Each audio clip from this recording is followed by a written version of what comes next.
Put the bread down and get your hands behind your back. You're coming with me. What? I bought this bread. What are you doing? Officer Brock Reynolds thought it would be a snap of a snap. A dreary Tuesday afternoon, a few patrols around the affluent suburb, and then a victory to brag about to his colleagues. As he entered Oak Creek Market, the cold white fluorescent lights cast an impassive glow over everything. Gleaming green vegetable shelves, neatly arranged organic produce counters, mothers in expensive coats, pushing their carts slowly, as if strolling through an art gallery. This was a place where everything was believed to be clean from the apple to the conscience. And it was this very cleanliness that pleased Reynolds, for he always had one thought in mind. Any stain that appeared here was something he had the right to scrub, crush, and throw out. He spotted the stain at the self-checkout counter. A thin, slightly hunched old black man, wearing a faded gray tracksuit and worn-out shoes, pushed his cart slowly, as if needing permission from every joint before taking another step. The basket contained only a few odds and ends: a sourdough loaf, a carton of eggs, a bottle of almond milk. He scanned the barcode slowly, counted the change carefully, and neatly folded the paper bag as if frugality were an unshakable virtue. To Reynolds, none of this suggested kindness. It only suggested a familiar scenario, a suspicious person feigning kindness, a petty thief disguised as an old man. The old man finished paying and pushed his cart toward the automatic glass door. Just before stepping out, he stopped, patted his pocket, and turned back inside a few steps, just a few, very slow, very normal steps. But Reynolds immediately sensed what he wanted to sense. He strode quickly forward, his voice pounding like a hammer. "Stop!" The old man took another step, perhaps thinking the shout wasn't directed at him. Reynolds growled louder, his voice tearing through the supermarket's politeness. "I told you to stop. Are you deaf?" Then, a heavy hand gripped the old man's shoulder, spinning him around so roughly he nearly lost his balance. He had to grab onto the handle of a nearby cart to steady himself, his heart suddenly racing from the unexpected jolt. He looked up at Reynolds. His eyes, behind his thin-rimmed glasses, were unusually bright and calm, like the gaze of someone accustomed to others trying to impose their story on him. "Is there a problem, officer?" he asked, his voice hoarse but clear. Reynolds moved closer, his height and stiff uniform like a wall. "The problem is, you intend to leave here with unpaid goods." The old man blinked, bewildered not by fear, but by the absurdity. "I paid. I came back for the receipt. It hasn't been printed yet." Reynolds let out a short, dry, and cruel laugh. "Receipt? Do you think I'm stupid? I saw everything. You loitered around. You scanned the counter, and then took the goods. I've seen these kinds of tricks all the time." Reynolds' voice grew louder, deliberately loud enough for those around him to hear. The beeps at the checkout counter faded. A few shopping carts stopped, a few faces turned toward them. One woman raised her phone. A man in a suit froze, half annoyed, half curious. Reynolds liked that. He lived off the gaze of the crowd, off the feeling of protecting the community. He hooked his thumb into his belt, his other hand hovering near the taser, as if to remind them where the power lay. "Put your hands behind your back," Reynolds commanded. No longer a conversation. The old man took a deep breath. "You have no probable cause," he said slowly. Each word weighed on the scales of law. "If you touch me in this situation, you are violating my constitutional rights." Reynolds smirked, finding himself perfectly comfortable with this kind of old man who likes to reason. "Oh, here's the prison lawyer. Listen, Pop, I see you. That's my probable cause. Turn around, before I force you to." The old man looked around. People were looking at him as if he were a problem. No one asked, "Are you all right?" No one said, "Check the bill." Most just stood there, waiting for a predetermined conclusion, as if the badge on Reynolds' chest was already a fact. The supermarket manager began to approach from behind the customer service counter, looking embarrassed. But Reynolds didn't wait. He wanted to seal the deal right here. A handcuffing incident in the supermarket. A video to make him the hero in his own story. And then, what Reynolds completely didn't know, that the old man before him wasn't a senile fool. He wasn't an unknown figure. He wasn't a shadow for Reynolds to use as a prop. This man's name was Augustus Freeman, a veteran, senior judge who had spent 40 years sitting on the bench, listening to all kinds of lies and exposing all kinds of false power. A man who had signed decisions that affected the careers of police officers, who had stood in the courtroom and said the words most hated by those in power. The law doesn't serve anyone's ego. But today, Augustus Freeman was wearing old tracksuits, a beanie, standing in the middle of a supermarket like an ordinary old man, and it was precisely that ordinariness that made him the perfect target. Augustus stared directly at Reynolds, his gaze not hostile but somehow unsettlingly cold. He knew that with just one word, just by identifying himself, the entire supermarket would change its attitude. Reynolds would freeze, apologize, and try to slip away quietly. But Augustus also knew, if it ended with a reluctant apology, what would Reynolds learn? He wouldn't learn don't abuse your power. He would only learn don't abuse your power against those in power. And the others, those without the law in their hands, without reputation, without anyone to save them, would continue to be crushed. So, Augustus Freeman made a decision that no one around him understood. He didn't reveal his identity. He didn't beg. He didn't shout. He simply exhaled slowly, then turned, placing his hands behind his back, like someone willingly walking into a trap that would ensnare the trap setter. Reynolds smiled triumphantly, raising the handcuffs as if fastening a badge of honor. A metallic click echoed a small sound, but enough to trigger a chain of collapses Reynolds could never have imagined. For from that moment, it wasn't just the crowd watching. It wasn't just the supermarket cameras recording. On Reynolds' chest, the illuminated body camera silently captured every word, every pull, every arrogant second. And somewhere in the city, a door of justice had just opened. Not for forgiveness, but for reckoning. Augustus Freeman didn't resist. He stood still, letting the cold handcuffs tighten around his wrists, as if it were just a temporary procedure. But the old man's body wasn't temporary in that way. Just seconds later, he felt the skin of his wrists being squeezed so tightly it burned. His blood vessels felt constricted, and a tingling sensation ran up his forearm. He winced slightly, not from pain, but because he immediately realized something. Reynolds was tightening the handcuffs excessively, deliberately. This wasn't an act of controlling the situation. This was an act of punishment, a form of discipline disguised as law enforcement. "You're hurting me," Augustus said, his voice still even and low. Reynolds instantly raised his voice like flipping a switch, not letting the old man's words linger in the air. "Stop resisting," he roared, loud enough for those at the checkout counter to hear and believe the old man was resisting. "Don't resist law enforcement." Augustus stood still. He understood the mechanism. He understood the psychological trick. All it took was for the police to shout that sentence, and the crowd would automatically fill in the rest in their heads. They would imagine the old man struggling, imagine the danger, and then convince themselves that Reynolds' brutality was necessary. Half justice was killed by the voice of the one in power. Reynolds pulled him along. Each step was a jerk. Augustus couldn't walk fast. His knees ached when he turned, but Reynolds deliberately pulled harder, as if trying to turn the slowness of old age into proof of his lack of cooperation. They walked past the self-checkout counter, the very kiosk Augustus had just used. The screen still displayed the faded numbers of the recent transaction. And just then, the receipt printer beeped and ejected a blank piece of paper. Bill. It fell to the tiled floor, lying flat, bright and clear, like a simple answer anyone could read. A few people had seen it. A woman in a cream-colored coat instinctively crouched down, looked at the total amount and the list of goods, then looked up at Reynolds. Her gaze was no longer certain. It was the gaze of someone who had just witnessed a small truth that could shatter a larger story. But Reynolds didn't look down. He didn't want to. To him, the truth was a nuisance.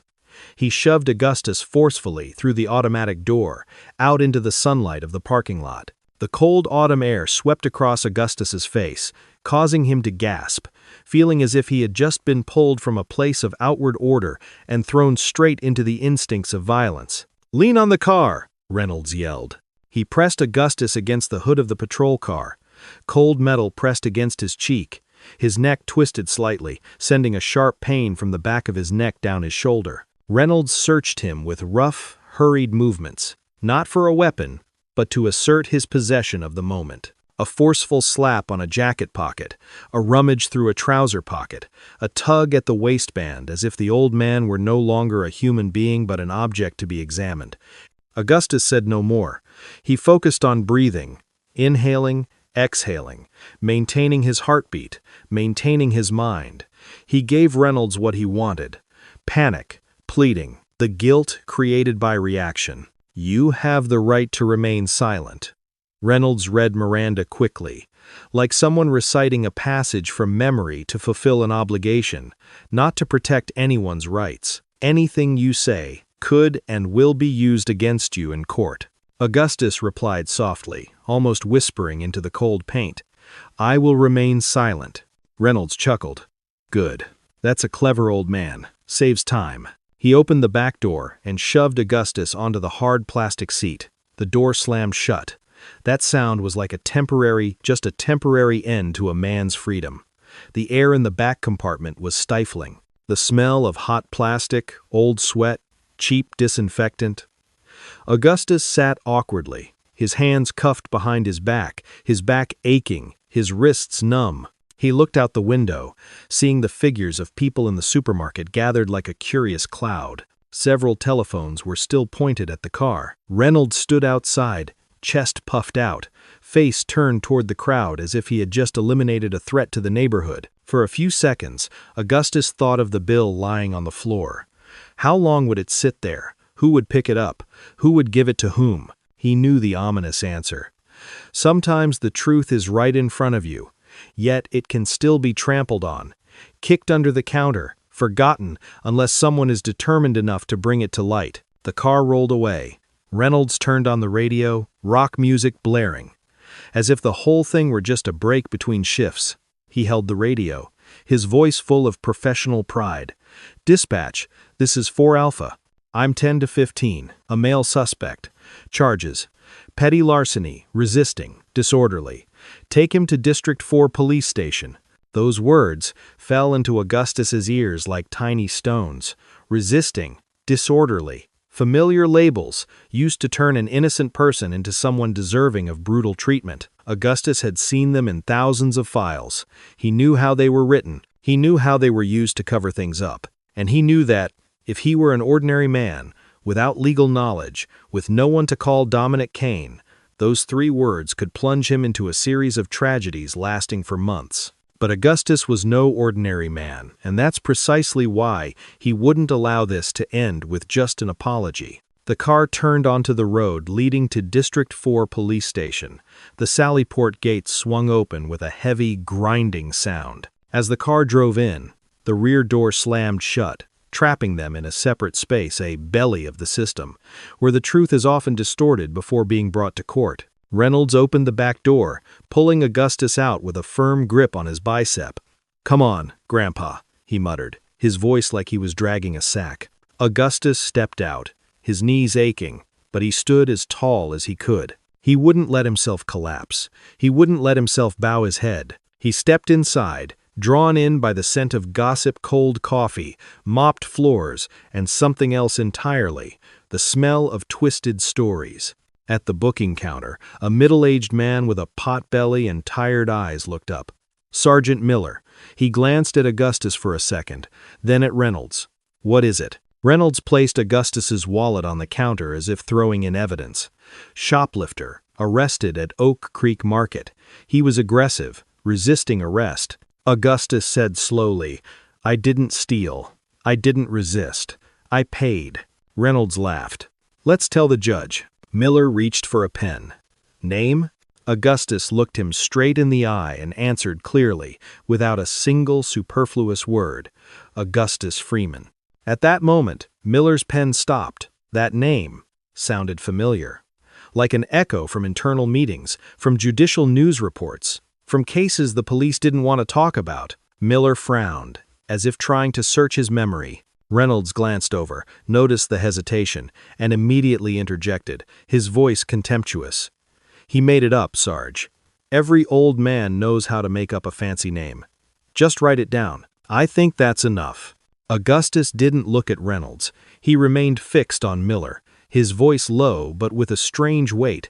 "Just write it down correctly, and just verify it. I'm not in a hurry." That statement wasn't a challenge. It was an announcement. A reminder that the truth, even when broken, can find its way back. And when it does, it won't be gentle. Miller cleared his throat and finally continued writing.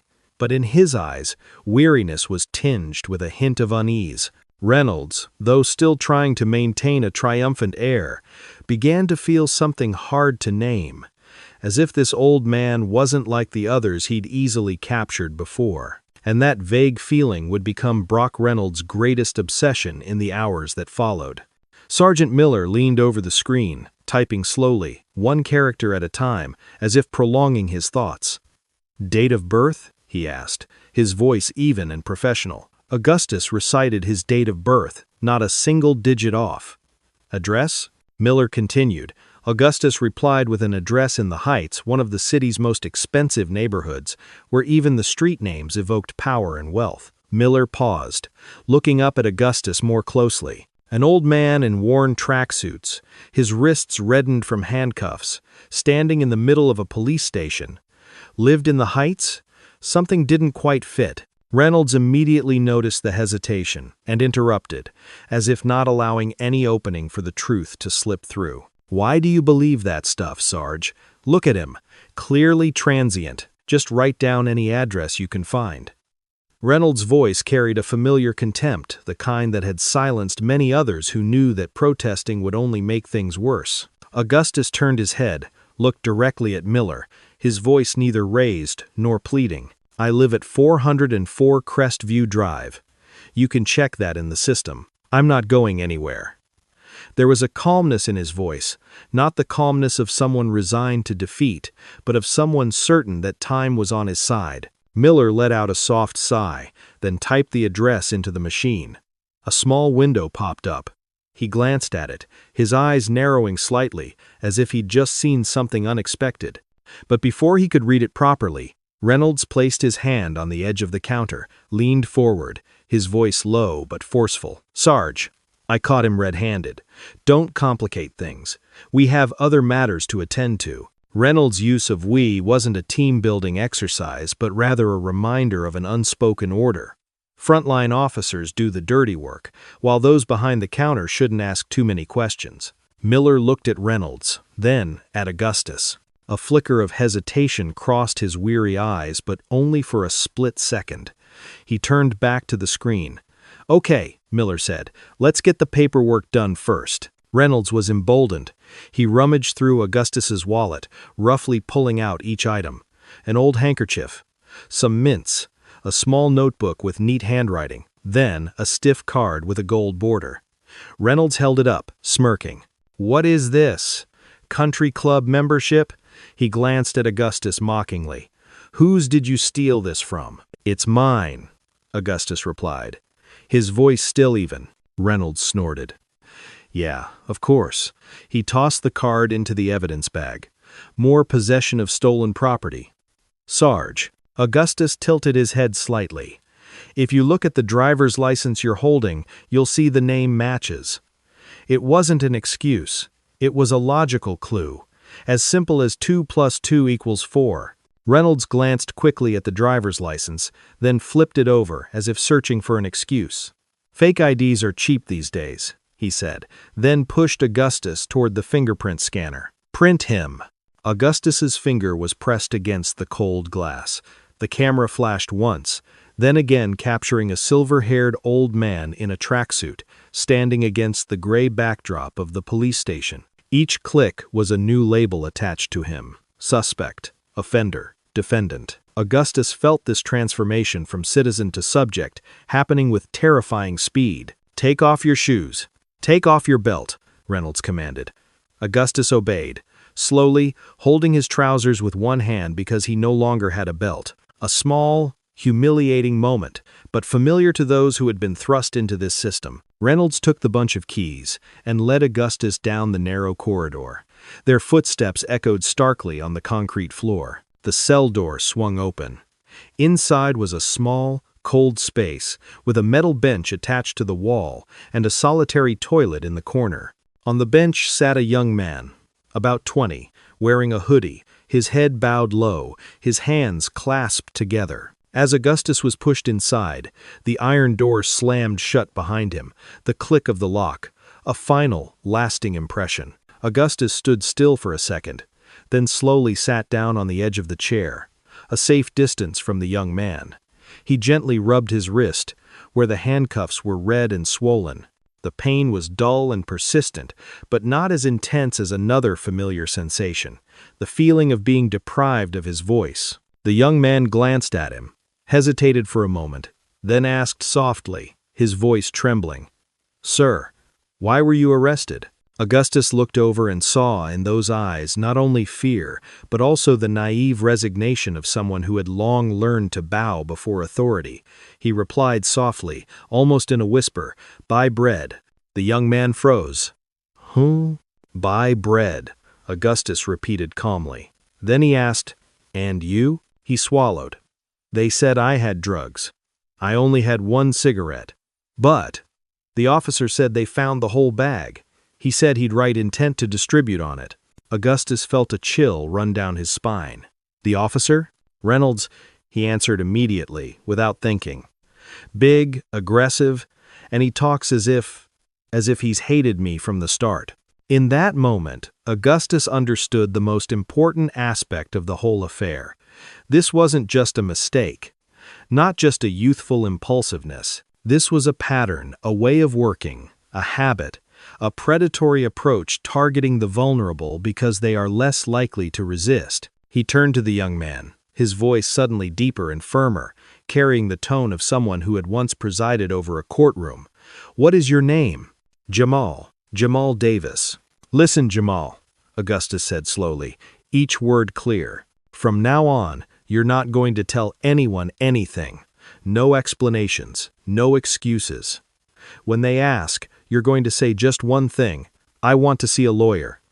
Do you understand?" Jamal nodded, though his face still showed worry. "But I don't have the money to hire a lawyer." Augustus stared straight at the opposite wall, where the paint was peeling to reveal the gray concrete, a wall identical to those that had witnessed thousands of distorted stories. "You will have it," he said. "Trust me." Augustus stood up and walked to the wall-mounted telephone. He picked up the receiver, turned his back to the cell, and dialed a number that had been etched in his memory for a long time. It wasn't family, not friends. It was the number of the only person who could turn what had just happened into an earthquake. When the other end of the line picked up, Augustus said, his voice calm to the point of being cold, "Dominic, it's me, Augustus Freeman. I'm in cell block 4. On the other end of the line." A long, heavy silence ensued, and then the gears of justice began to turn. On the other end of the line, the silence lasted longer than usual. Not because Dominic Kane didn't understand what Augustus had just said, but because he needed to make sure he hadn't misheard. "Judge, where did you say you were?" Dominic asked again, his voice low, losing its usual sharpness. "District 4 Police Station," Augustus replied slowly. "I was arrested on suspicion of theft. The officer who arrested me is Brock Reynolds." Another silence. Then Dominic breathed out, very softly, as if he had just seen the gates of hell open before him. "Are you injured?" "My wrist was squeezed too tightly." "But I'm fine," Augustus said. "I need you here. And I need you to bring the camera, call the prosecutor's office. This isn't just an apology." Dominic didn't ask any further questions. He didn't need to.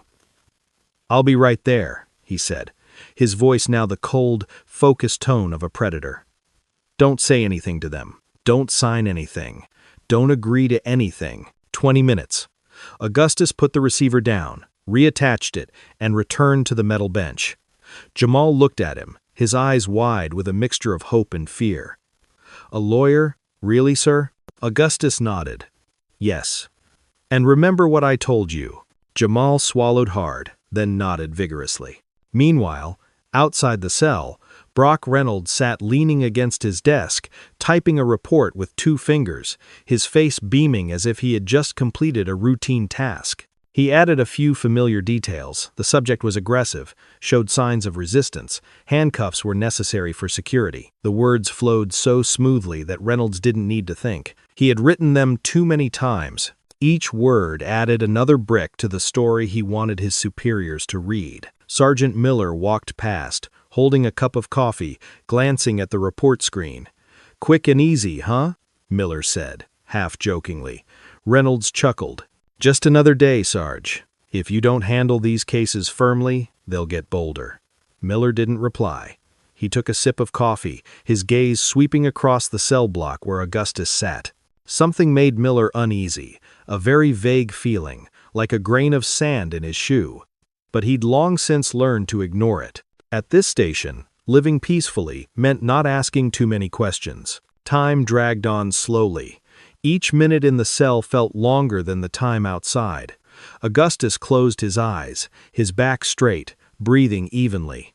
He wasn't thinking about himself. He was thinking about Jamal. Thinking about all the files he'd read where young men signed plea agreements simply out of exhaustion, simply because they wanted to go home, simply because no one had told them that silence was power. He thought about how, if he weren't here today, Jamal would become just another number, another achievement in Reynolds' report. The sound of the front door of the station opening interrupted his thoughts. It wasn't loud, but unusual enough to make a few heads lift. Dominic Kane walked in as if the air parted for him. His dark suit was perfectly fitted, his tie neatly tied, his gaze sharp and alert. Following him were 2 young assistants carrying thick briefcases and a cameraman with a camera slung over his shoulder. Just seeing that scene, those inside understood. This was no longer a petty arrest. Sergeant Miller set his coffee cup down and walked to the counter. "Mr. Kane," he said, trying to keep his tone neutral. "How can I help?" Dominic didn't beat around the bush. He placed his lawyer's card on the counter, his other hand gesturing toward the cell block. "I'm here to see my client."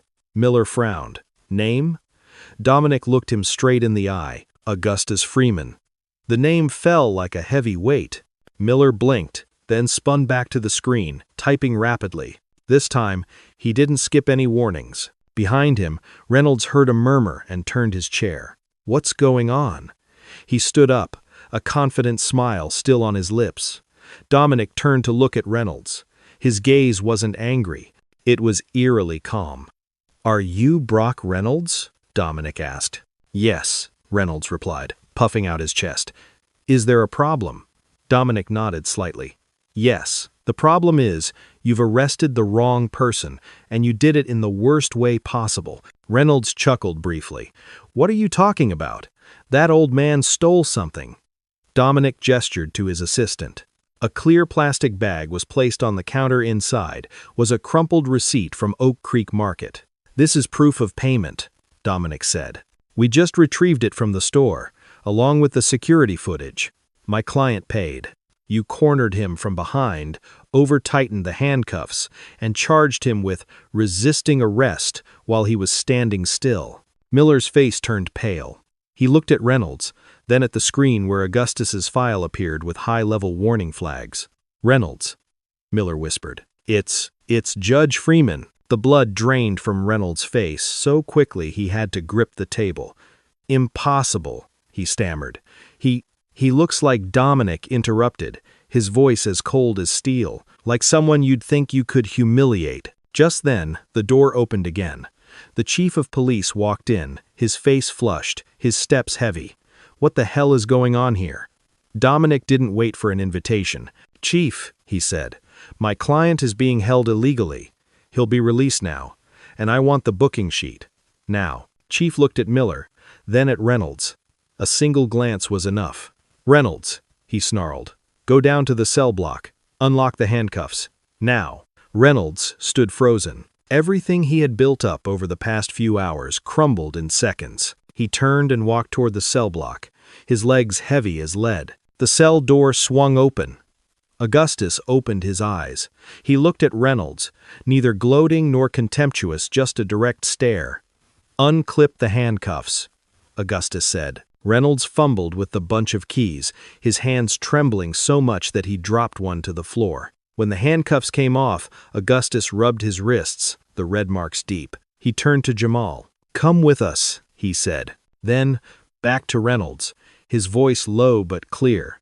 "You have the right to remain silent. I advise you to use it." Augustus walked out of the cell. Dominic waited, nodding slightly. But outside, the cameras had already begun to point toward the police station door. And Augustus knew this was no longer just his problem. This was the moment a small act of abuse of power in the supermarket had opened the door to an investigation that the entire city could not avoid. The police station doors swung open, and instantly Augustus Freeman stepped into another world. The late afternoon light hadn't quite faded, but before him stood a wall of people, cameras, microphones, and eyes hungry for information. News had spread faster than anyone in the station could have imagined. A senior judge handcuffed for bread theft was no secret. Short video clips from the supermarket had already surfaced on social media. In just minutes, the story had spread beyond Oak Creek and was beginning to stir the nerves of the entire city. Dominic Kane walked close beside Augustus, neither shielding nor pushing him. He let the scene unfold, for he understood one thing very well. Light was what incidents like this feared most. "Judge Freeman, were you assaulted?" A reporter shouted. "Are you suing the police department?" Another pressed. Augustus raised his hand. The movement was slow, but decisive. The crowd reflexively fell silent, as if they had just stood before an invisible courtroom. "Today," Augustus said, his voice low but resonant, "I was not treated like a judge, nor was I treated like an ordinary citizen. I was treated like a suspect, based on appearance and preconceived notions." He paused, letting the words sink into the air. "If this can happen to me, a man who understands the law, who knows his rights, how many others, who have no lawyers by their side, no cameras pointed at them, can be treated like this?" He didn't answer further. It wasn't necessary. Dominic gently touched his elbow, leading him toward the waiting car. The door closed, leaving behind a brewing storm. Within hours, the video from Oak Creek Market had surpassed 1 million views. The moment Reynolds yanked the old man's shoulder was clearly visible. The hollow cry of "Stop resisting" was distinctly heard. And the blank receipt lay on the floor, a small detail, yet enough to shatter the entire official narrative. At City Hall, the atmosphere was thick with tension. Mayor Gregory Halt stood by the window, looking down at the square where dozens of people had begun gathering with banners. City Attorney Martha Vines sat opposite him, a file open before her, but her eyes never left her constantly vibrating phone. "What's the situation?" the mayor asked sharply. Martha looked up, her tone direct. "Very bad. Freeman is not someone we can ignore. And that officer, Reynolds, his record isn't clean." "How many?" the mayor asked. 12 complaints in 3 years, Martha replied. "Excessive force, racial profiling, unlawful stop. 2 cases were settled internally, without going to court." The mayor closed his eyes for a moment. 12. That number sounded like an indictment of the entire system, not just one individual. "We need to put this under control," he said. "Quickly. Call Kane. Request a settlement. NDA." Martha nodded, but inwardly she knew this wasn't the kind of thing that could be easily bought off. Dominic Kane didn't build his reputation on small checks, and Augustus Freeman wasn't the type to let things slide with just an apology. That evening, in Dominic's office, Augustus sat silently, gazing out the window. His wrist was bandaged, but the red marks remained. Dominic placed a brief summary in front of him. "They'll call soon," Dominic said. "They'll want to settle things before discovery begins." Augustus nodded. "What do you think they fear most?" Dominic answered without hesitation. "The truth. And the things discovery might dig up." Augustus was silent. The image of Jamal flashed through his mind, a young man, trembling in his cell, believing he was about to be crushed by a story written by someone else. "Dominic," Augustus said slowly, "I don't want this case to be just about me." Dominic looked at him, understanding immediately. "You're thinking of the young man in the cell? "And others like him," Augustus replied. "If we're going to open this case, I want to see it through to the end, not just for the money, to force them to look at what they've allowed to exist." Dominic smiled, a cold, sharp smile. "Then we won't take the $50,000. We won't sign the NDA. We'll demand full discovery." He stood up, walked to the whiteboard, and wrote a large word, "Pattern." If Reynolds did this to you, he did it to someone else. And if he succeeded, it means someone turned a blind eye. The phone on the desk rang at that moment. Dominic looked at the screen, then at Augustus. "City Attorney," he said. Augustus nodded. Dominic answered, his voice polite but distant. "Martha, I assume you're calling to apologize." On the other end, Martha began her familiar monologue of regret, incident, and desire for a peaceful resolution. Dominic listened, then interrupted. "We're not going to settle anytime soon. Send me all the files relating to Officer Brock Reynolds from the past 5 years. All of them. Otherwise, we'll meet in court." The call ended in a heavy silence. Dominic turned to look at Augustus.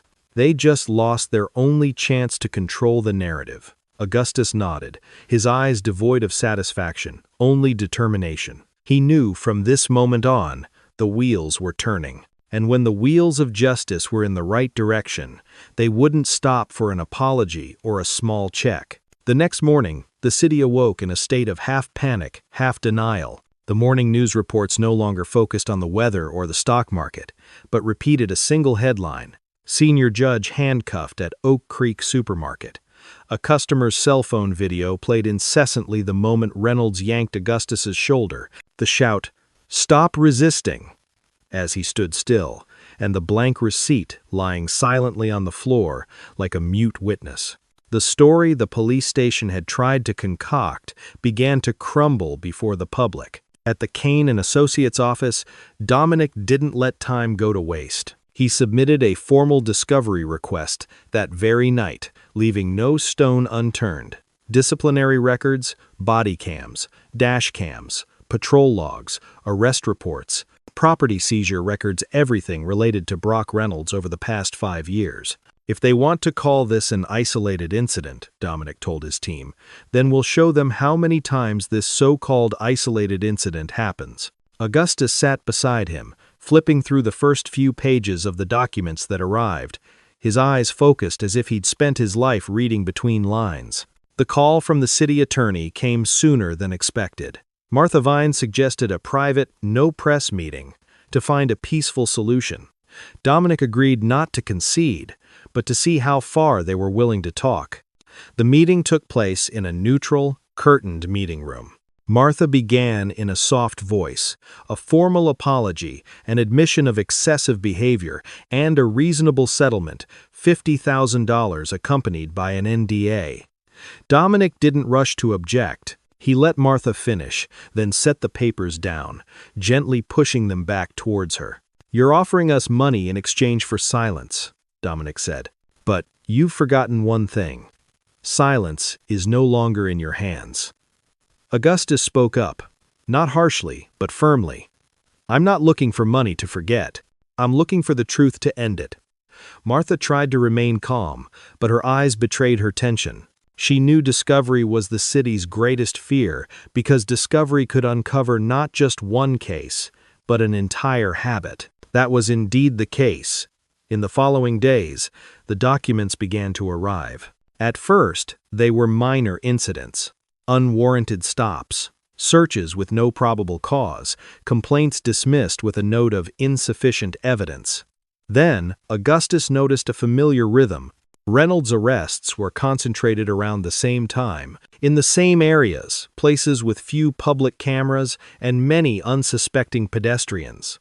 "He was doing the numbers," Augustus murmured, "and the system rewarded him for it." Dominic had the team cross-analyze GPS data from patrol cars with arrest reports. The results appeared as a predatory map, the same locations, the same vague charges, disorderly, loitering, resisting. Then came the part that silenced the entire room. Civil forfeiture.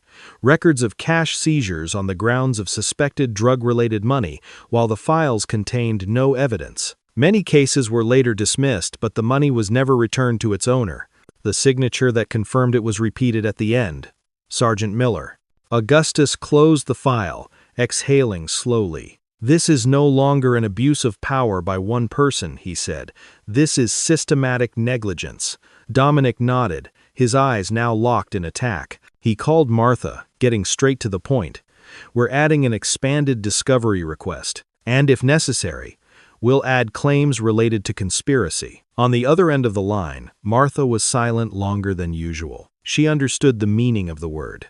While City Hall considered its next steps, public pressure mounted. Civil rights organizations began speaking out. Old stories poured in. One person recounted an unwarranted vehicle impoundment. Another said money was seized and then disappeared. Each story was a piece of the puzzle. Each piece made the picture clearer and more frightening. That evening, Augustus stood by Dominic's office window, looking down at the street. He didn't feel victorious. He felt responsible. "We have to see this through," he said, "not for revenge, but to stop this cycle." Dominic replied succinctly, "We will see it through.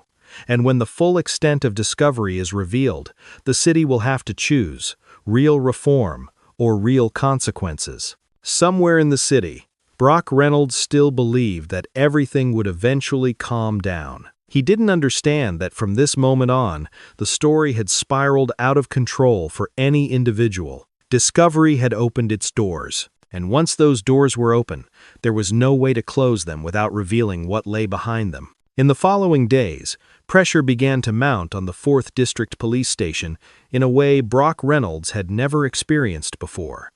His phone rang incessantly, but not with words of encouragement. The media camped out in front of the station. Satellite vehicles lined both sides of the road. Every time Reynolds stepped outside, he felt the city's gaze following him like headlights in the night. Unanswered questions hung in the air. How many more times had this happened? And how many people had remained silent because no one had stepped forward? Internally, the atmosphere changed rapidly. The familiar jokes vanished. Colleagues avoided Reynolds' gaze. Some who had once patted him on the shoulder for his enthusiastic work now only offered polite nods. Sergeant Miller became even more taciturn. He spent more time in his office, door closed, coffee cold on his desk. The feeling of following the proper procedure was no longer enough to reassure anyone. Dominic Kane seized every hour. He selectively released part of the discovery, not all of it, just enough for the public to understand that this wasn't an isolated case of wrongful arrest. Numbers began appearing in the press. The number of wrongful arrests, the rate of dismissed charges, the amount of non-refundable bail money. Each number was cold, but when juxtaposed with the story of Augustus and Jamal, they became razor-sharp. City Hall reacted instinctively, defensively. Mayor Gregory Holt appeared on television, his voice stern, promising an internal investigation, zero tolerance for wrongdoing, and trust in the integrity of the majority of officers. But those promises fell on deaf ears. The public was no longer hearing roundabout statements. They wanted concrete answers. Who knew? Who turned a blind eye? And why? One afternoon, Dominic received an email from the prosecutor's office. They wanted to review Jamal Davis's case. Augustus read the letter, closing his eyes for a second. "Too late for review," he said, "but not too late for correction." Jamal was released that day. The charges dropped. He stood at the police station gate, sunlight illuminating his young face just emerging from the shadows. He said little, only bowed his head in thanks. Augustus responded with a nod. As a reminder, live on, but don't forget. The decisive blow came from an unexpected source. A retired officer sent Dominic an old file, internal emails from several years ago, discussing quotas, cleaning up the wealthy, and don't let petty matters ruin the figures. There were no direct orders, only hints, enough for anyone who wanted to understand, to interpret. Dominic finished reading, exhaling slowly. "This is the piece they feared most," he said. "It reveals the culture." Augustus stared at the screen, seeing the emotionless words. He recalled hundreds of court cases where people denied responsibility by saying, "There was no order." He shook his head. The law doesn't just examine orders. The law examines consequences. With this file, Dominic added another request for expanded discovery, this time targeting the chain of command, from Reynolds to Miller and up the rest. Meanwhile, Brock Reynolds began to lose sleep. Night after night, he scrolled online and saw his name being dissected. Old clips were dug up. The same stories emerged from strangers. For the first time, Reynolds felt what he had once inflicted on others, being defined by someone else's story. He told himself it was just a media storm, that it would pass. But deep down, he knew something was slipping from his grasp, not fame, but control. That weekend, Dominic called Augustus to his office. On the desk lay the latest summary. The numbers, the emails, the cash-holding records. Dominic pointed to the bolded words, "Pattern established." "We've proven the pattern," he said. "The next step is to force them to choose." Augustus nodded, his gaze resolute. "They won't choose the right thing," he replied. "They'll choose the least painful option for them." Dominic gave a faint smile. "Then we'll make the least painful thing very painful." Out there, the city is holding its breath, because once a pattern of abuse of power has been named, it's no longer an accusation. It becomes a verdict awaiting pronouncement. That morning, Dominic Kane walked into the meeting room with a thinner-than-usual stack of files, but no one in the room underestimated it. Augustus sat at the head of the table, back straight, hands clasped. He had been sifting through the thick stacks of documents for days, but Dominic knew what he was about to present was the real weapon. "We've got enough to get them to sit down," Dominic said, "and they've sent an invitation." The meeting took place in a neutral building, with no signs and no press. City Attorney Martha Vines arrived with 2 advisors, her face as stiff as porcelain. There were no polite smiles, no lengthy opening remarks. Martha placed a stack of papers on the table. "The city wants to resolve this," she said. "Quickly, cleanly, without delay." Dominic didn't touch the papers. He leaned forward. "What do you call clean?" Martha took a deep breath. "A formal apology from the police department, a substantial settlement, and a confidentiality agreement." Augustus raised his eyebrow very slightly enough for Dominic to know he was waiting for the number. Martha said, $1 million. The atmosphere in the room became somber. For many, it was the number that would end all the fighting. But Dominic just shook his head. "No." A single word, concise and emotionless. Martha frowned. "This is a large sum for a wrongful arrest." Augustus spoke up, his voice even and clear. "Not for a wrongful arrest, for a pattern." Dominic pushed a single sheet of paper toward Martha, a summary of cash seizures that were not returned, complete with the repeated signatures of the same chain of command. "This is where the story turns," he said. "If it goes to court, discovery won't stop at Reynolds. It will go up, and when it goes up, it doesn't turn back." Martha tightened her grip on the pen. "You're threatening the city," Dominic replied calmly. "I'm describing the consequences." Then he continued, slowly, each word carefully chosen. "Our conditions are this. Fire Brock Reynolds immediately. Conduct an independent federal review of the 4th Precinct's arrests and seizures for 5 years. Announce reforms to the procedures for stopping people and using force. And pay restitution $1.3 million. Martha gave a short, dry laugh. No jury would give $1.3 million for a bruised wrist. Augustus looked her straight in the eye. $1.3 million isn't for the wrist. It's $100,000 for each time the city turned a blind eye before I was handcuffed. He paused. "I've read the files, Martha. I know about the cases that were handled internally." The silence dragged on. One of Martha's advisors leaned over and whispered something. Dominic remained silent. He knew they were weighing the pros and cons, money or risk. Outside the meeting room, time seemed to slow down. Inside, a decision was taking shape. Martha looked up. "If we agree to the reform terms," she said, "then there will be no NDA about the supermarket incident?" Dominic nodded. "No NDA. The public has a right to know. Augustus added, his voice soft but uncompromising. Silence is what has fueled this problem. The meeting ended not with a handshake, but with a promise. We'll respond within 48 hours. Dominic stood up. Good. But understand one thing: every hour that passes, the story out there continues. And indeed, within those 48 hours, more accounts emerged. A middle-aged man recounted having his savings withheld after a random parking stop. A woman spoke of being detained for 6 hours, disorderly at night. Each story was eerily similar, and all led to the same name. The mounting pressure left City Hall with little room to maneuver. On the other side of the city, Brock Reynolds sat in his dark apartment, curtains drawn. The unpaid suspension notice lay on his desk. The phone was silent. The union didn't answer. He was beginning to understand a belated truth. When the tide came, those who had stood behind him would be the first to back down. Reynolds opened his computer, scrolling through the articles and comments. For the first time, he found himself no longer the storyteller. That night, Dominic received a short, untitled email. Just one sentence: "I have something they don't want you to see."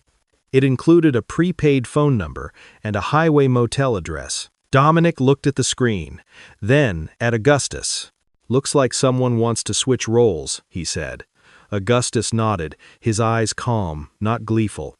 "When the system turns its back," he said, "the people below will find a way out. The wheels have turned to the steepest point, and on that steepest point, no one can maintain their balance with empty promises anymore." Dominic Kane didn't reply to the email immediately. He reread each word, then read it again, like someone weighing a knife to determine its sharpness. "I have something they don't want you to see. Not a plea, not a threat. It was an offer of exchange." Dominic looked at Augustus. "If this is a trap, it's one they wouldn't dare set openly." Augustus nodded. "Go," he said. But not alone. Night fell quickly on the highway.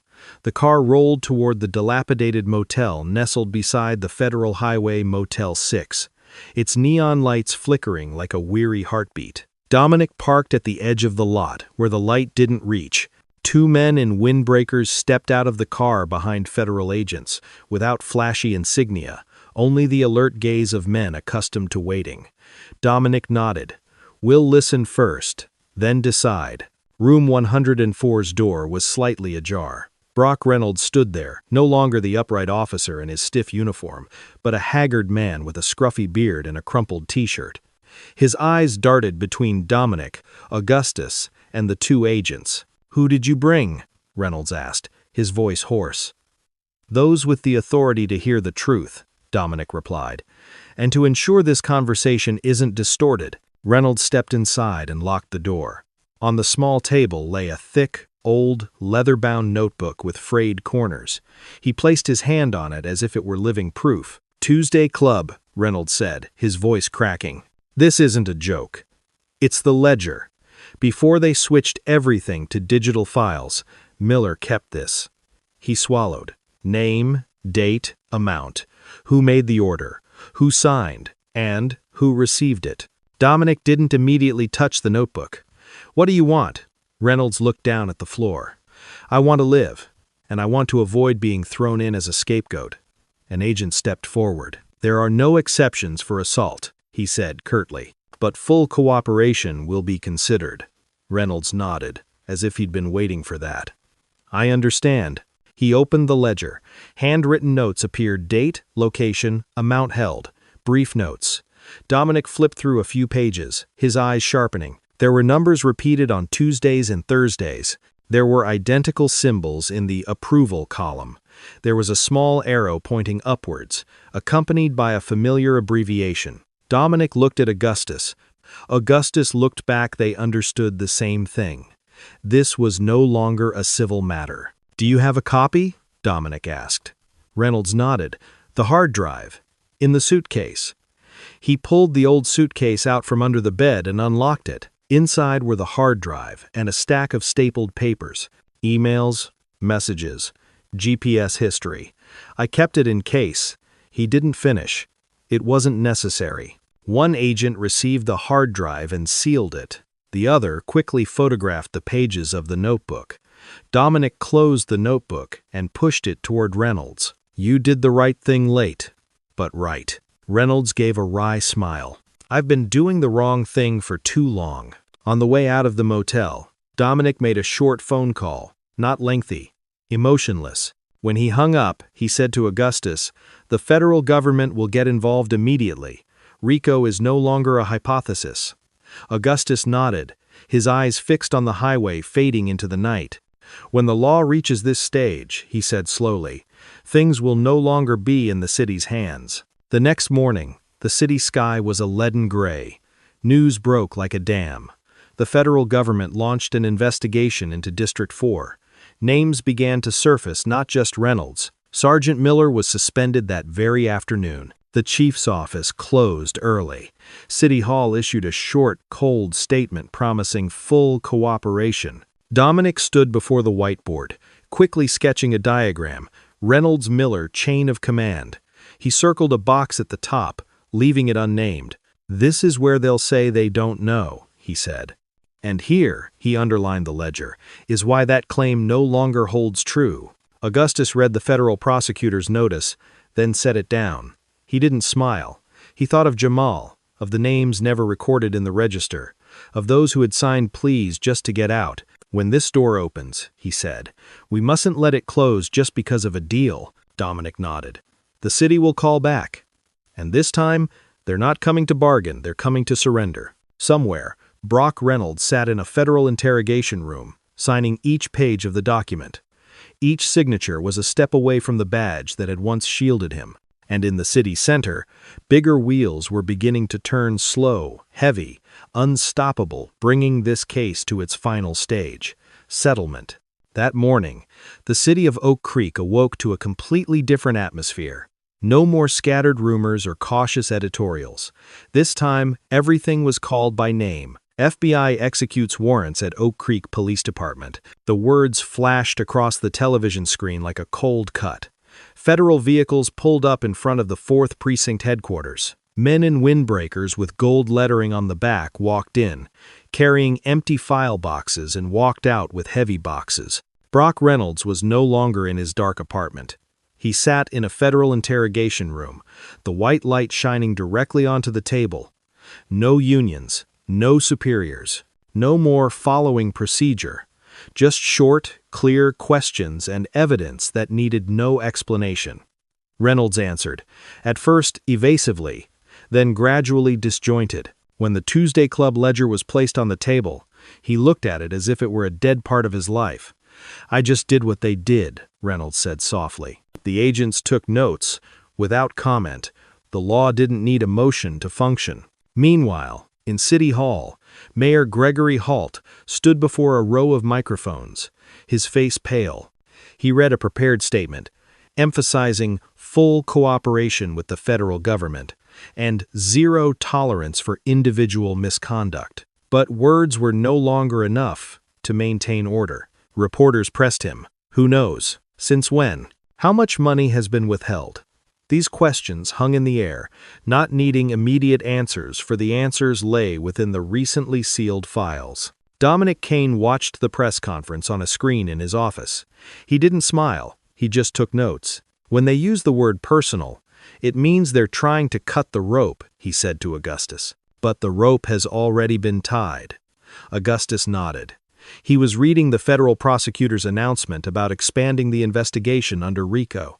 The word conspiracy came up formally. For Augustus, it wasn't a moment of satisfaction. It was a moment of doubled responsibility. The call from the city attorney came at midday. Martha Vines's voice was no longer as sharp as before.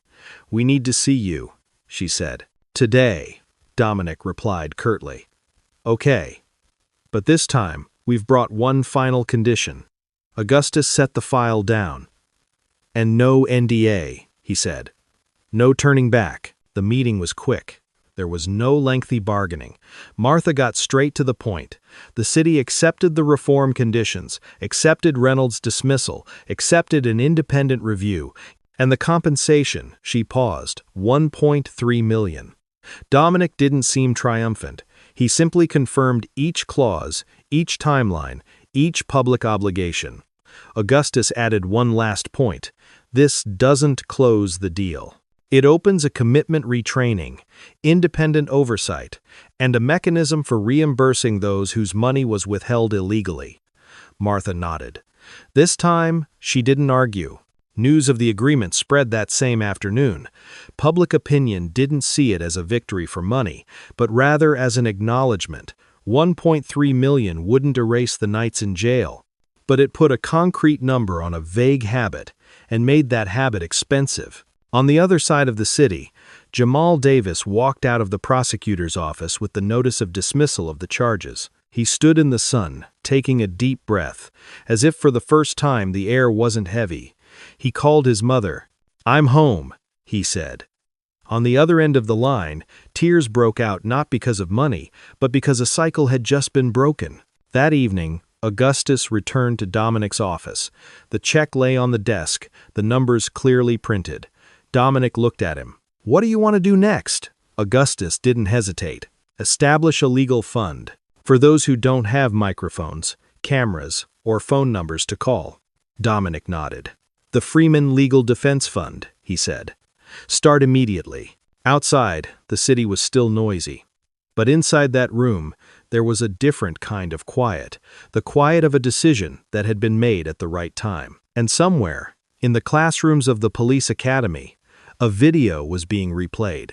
Not to name a person, but to pose a simple question. Who is power meant to protect? In the weeks that followed, Oak Creek entered what the press called the post-earthquake lull. But it wasn't peace. It was the silence of closed doors, of internal meetings that dragged on late into the night, of people who used to give orders now having to answer questions. At the 4th Precinct, the duty roster was updated. Brock Reynolds' name had vanished from all lists, as if he had never existed. Sergeant Miller was detained for federal investigation. Several other officers were laid off. There was no loud protest, only the heavy sighs of a system that had just realized it was no longer protected. The first hearing before the Independent Oversight Committee took place in a packed auditorium. People sat crammed together in rows of seats, not to watch the drama, but to ensure that this time everything was recorded. Augustus Freeman sat in the front row, not speaking, not seeking the spotlight. He simply listened. When a victim stood up to recount the money withheld years ago and never repaid, Augustus closed his eyes for a moment.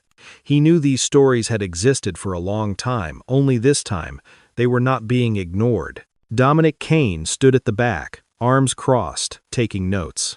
For him, each testimony was a piece of the puzzle that completed the picture, not for revenge, but to force new procedures into place. When the committee announced its recommendations, banning unwarranted stops, mandatory publication of stop and check data by area, cameras to be turned on before every contact, a 30-day property return mechanism, the hall erupted in applause, not of joy, but of relief. On the other side, Brock Reynolds appeared in court in silence. There was no cheering crowd, no badge to shield him. The federal charges were read out, one by one, dry as the naked truth. Reynolds bowed his head as the judge asked if he understood his rights. For the first time in years, he understood what it felt like to be defined by a legal document he had no control over. The trial had not yet concluded, but the direction was clear. Power, once abused, would come back to demand its just punishment in a way no one could negotiate. The Freeman Legal Defense Fund officially launched on a quiet afternoon, without banners or a stage. Augustus stood before a small group of young lawyers, law students, and community representatives. He said succinctly, "This fund doesn't look for big cases. It looks for neglected cases," Dominic added. "Every case received is a commitment, no quick settlements, no silence for money." On the first day, the fund received more than 50 applications for support. No one was surprised. Jamal Davis returned to vocational school, working part-time. He stopped by the fund office once, carrying a small box of cookies. "I don't know what to say," he said. Augustus smiled very slightly. "Just live a decent life. That's enough." Jamal nodded, leaving with lighter steps. A cycle had been broken. The city is not perfect. There will be debate, mistakes, and those who oppose change. But a line has been drawn clear, signed, and timed. And most importantly, there are people watching. Augustus understood that. Dominic understood that. Those who sat in the hall that day understood too. Justice doesn't come by magic. It comes when there is enough light, enough patience, and enough people who refuse to turn away. In his study, Augustus set his glasses back on the desk and looked out the window. He wasn't thinking about victory. He was thinking about the responsibility that followed. For the hardest thing wasn't overturning a case but keeping what had just been corrected from slipping back into place. The final afternoon of this story arrived very quietly. No sirens, no cameras circling around, no speeches. Just Augustus Freeman, alone, walking into Oak Creek Market, the very place where it all began. Sliding glass doors swung open with the familiar whoosh. The fluorescent lights were still white and even. The smell of freshly baked bread wafted through the air. Everything looked exactly the same as it did that day, but the feeling was different. The manager, Mr. Henderson, recognized Augustus immediately. He stopped what he was doing, hurried over, almost stumbling. "Mr. Freeman. Judge Freeman." Augustus raised his hand to stop him, a weak, weary smile on his face. "I'm just here to buy bread," he said, "like any other customer." Henderson nodded repeatedly. Yes, sir. I need a trolley," Augustus replied, "and a receipt." Augustus walked down the familiar aisle. The shelves were still neatly aligned. Shoppers were still busy with their shopping lists. No one looked at him suspiciously. No one whispered. No one raised their phone. Just an old man choosing bread, choosing eggs, and deciding between almond milk or oat milk. When he reached the self-checkout counter, he scanned the code slowly, counting the money carefully as a habit he never broke.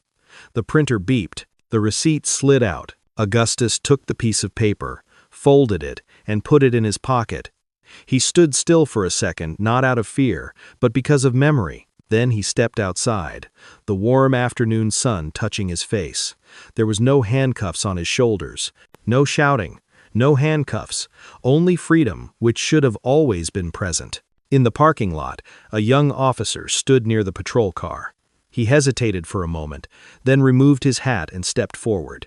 "Mr. Freeman," he said sincerely, "I just wanted to say thank you. For what you've done, our training program has changed. We're being taught more about stopping people, about respect, about people." Augustus looked at him, his gaze softening. "Better," he said. "Every day." The young officer nodded. "Yes, sir." Augustus drove out of the parking lot, blending into the afternoon traffic. No one recognized him, and that was right. A few days later, the city released its first reform report. Data was made public. New processes had timelines. An independent oversight committee had access. The Freeman Legal Defense Fund began representing the first files' names that had never before appeared in the press. Quiet, but persistent. And Brock Reynolds? His case continues down the cold path of the law. No more badges, no more self-narratives, just records, evidence, and consequences. $1.3 million isn't the end for him. It's the amount the city has to pay to acknowledge that ignoring wrongdoing is a form of complicity. This story isn't saying that justice always comes quickly. It's saying that justice comes when someone refuses to remain silent, when someone considered easy to catch decides to let the system reveal itself. When the light is turned on, not for revenge, but to see clearly. Brock Reynolds thought he was humiliating an anonymous old man in the vegetable aisle. Little did he know that this old man would force the entire city to look in the mirror, and that city this time couldn't turn a blind eye. The lesson isn't about the 1.3 million. The lesson is that power shouldn't be given to feed ego. And when it forgets that, the law will remind it slowly, harshly, and inevitably. If you believe that no one is above the law, please share this story. Because sometimes, just one person refusing to bow their head is enough to make the entire system stand up.